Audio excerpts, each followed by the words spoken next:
So, I'm going to talk about logic because Sherlock Holmes has caused a big misconception with logic and the type of logic.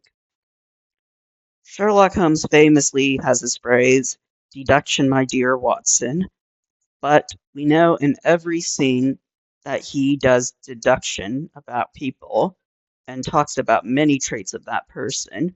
He always talks about how there is at least one thing he gets wrong. This is because Sherlock Holmes is not a master of deduction. He is a master of inductive reasoning or induction. Because if we take a look,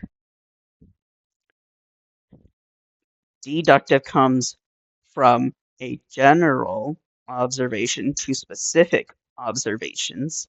That's not what Sherlock Holmes does.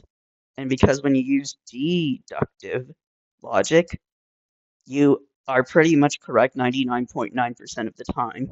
Instead, we see Sherlock Holmes uses inductive logic because Sherlock Holmes has data.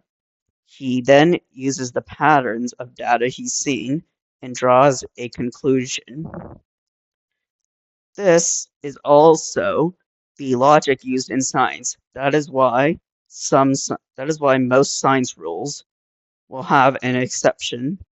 For example, we say how most mammals give birth to live young, and we all know the platypus and echidna exist. This is because from our data of most mammals, we have seen the pattern which gave us that conclusion.